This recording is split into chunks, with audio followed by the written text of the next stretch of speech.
네, 발언이 있겠습니다. 지난 최고위원회의에서 간략하게 말씀드린 드론 작전 사령부의 조직적인 증거 인멸 정황에 대해서 말씀드리겠습니다. 먼저 파넬 1번입니다. 네. 먼저 부대 명칭을 변경했습니다. 드론사는 12.3 계엄 직후인 올해 1월 사령부 101대대 정찰 중대 별칭 브라보 중대의 명칭을 1중대로 바꿨습니다. 이는 매우 이례적입니다. 통상 군에서는 비밀 부대의 명칭이 공개되거나 큰 문제가 발생해 이미지 개선이 요구될 때 부대의 명칭을 바꿉니다. 향후 내부 조사 때 혼선을 주기 위한 의도일 수 있습니다. 실제 방첩사와 군사 경찰 등으로 이루어진 조사단이 지난 1월 중순경 투입돼 조사를 벌였으나 성과 없이 돌아갔다고 합니다. 이어서 수상한 인사조치입니다. 무인기 침투 그대로 있습니다. 무인기 침투 관련자들은 올해 초 집중적으로 다른 부대로 보내거나 보직을 바꾸려 했다는 겁니다. 특히 대대장과 중대장, 정작과장, 주임원사 등을 지난 1월 동시에 다른 부대로 보냈다는 건 납득할 수가 없습니다. 군사작전 및 대응 능력에 큰 문제를 야기할 수 있기 때문입니다. 세 번째로 다음은 GCS 덮어쓰기입니다. GCS는 그라운드 컨트롤 스테이션의 약자로 무인기를 지상에서 제어하는 시스템입니다. GCS 업데이트란 명목으로 덮어쓰기 작업을 하면 과거 비행 기록이 지워진다고 합니다.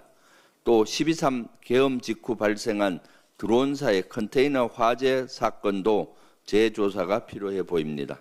당시 화재 원인은 한풍기 누전 때문이라는 게 드론사의 공식 입장입니다.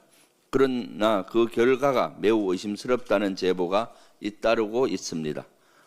화재 사진을 봤다는 내부 관계자에 따르면 바닥에서 위쪽으로 불길이 번졌다고 합니다.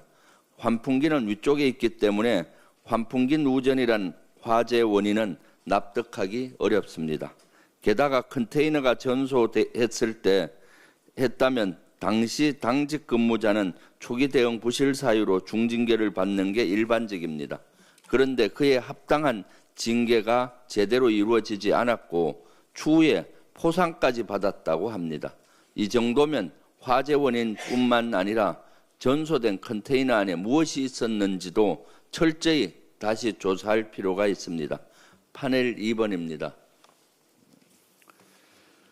이 밖에 경력금 지급 기록을 보면 무인기 침투에 대한 입마금 정황이 뚜렷합니다. 무인기를 날린 당일인 10월 8일 드론사뿐만 아니라 연합사와 공작사, 지작사, 합참작전본부 등에도 경력금을 지급했는데 무인기가 군사분계선을 넘으면 알 수밖에 없는 부대들입니다. 이어 10월 23일에는 국군 심리전단에 11월 22일에는 합참정보본부에 경력금을 지급한 사실이 확인됐습니다.